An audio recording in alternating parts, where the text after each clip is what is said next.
35 পয়সা মিনিট কথা বলতে পারবেন যে কোনো নাম্বারে, যেখানে অন্যান্য সিম কোম্পানিগুলো প্রতি মিনিটে 3 থেকে 4 টাকা পর্যন্ত কেটে নেয়, সেখানে কিন্তু আপনারা মাত্র 35 পয়সা মিনিট কল রেটে কথা বলতে পারবেন।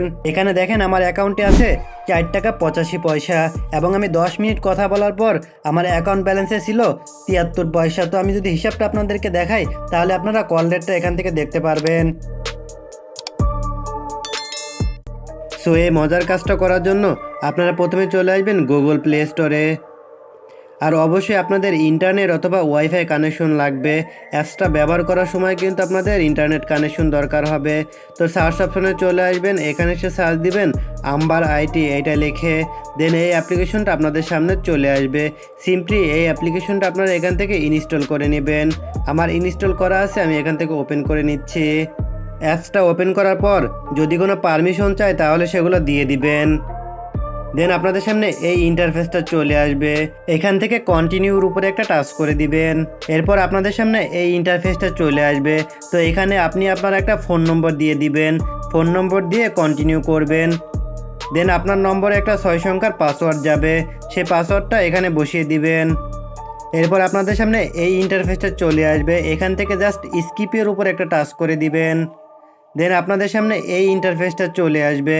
এইখান থেকে আপনারা 4 ডট মেনু দেখতে পাচ্ছেন, এখানে একটা টাচ করে দিবেন। এরপর এখান থেকে অ্যাকাউন্ট লেখা দেখতে পাচ্ছেন, এখানে একটা টাচ করবেন।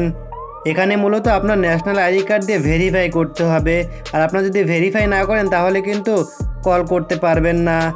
এরপর উপর থেকে পেন্সিল আইকনের উপরে একটা টাচ করে দিবেন। দেন প্রথমে আপনারা এখানে একটা নাম দিয়ে দিবেন। এরপর নিচে এখানে আপনার ন্যাশনাল আইডি কার্ড নাম্বার দিয়ে দিবেন।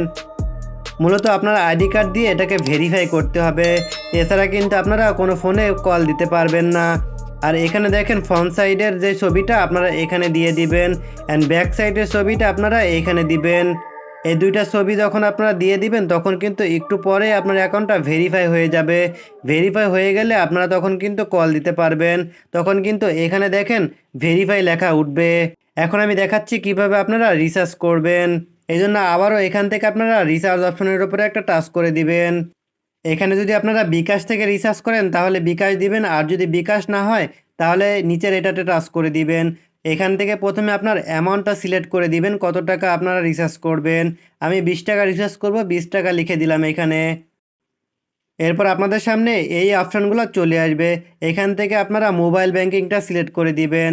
আপনারা কার্ড থাকলে কার্ড দিয়েও কিন্তু রিচার্জ করতে পারবেন। এখানে দেখেন মোবাইল ব্যাংকিংয়ের সবগুলো অ্যাকাউন্টই কিন্তু দেখা যাচ্ছে। তো এখান থেকে আমি রকেটের মাধ্যমে রিচার্জ করব, তো রকেটের উপরে একটা টাচ করে দিলাম।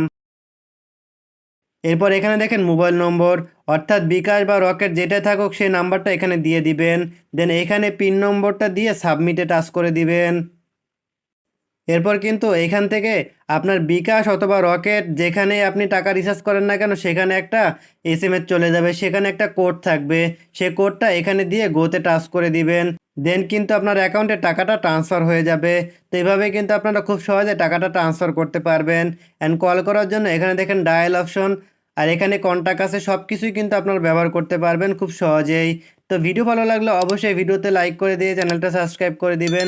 দেখা হবে নতুন কোনো ভিডিওতে নতুন কোনো টপিক নিয়ে। ততক্ষণ সব ভালো থাকবেন। আল্লাহ হাফেজ। আর অবশ্যই ভিডিওতে বেশি বেশি করে শেয়ার দিবেন যাতে সবাই এটা ব্যবহার করতে পারে।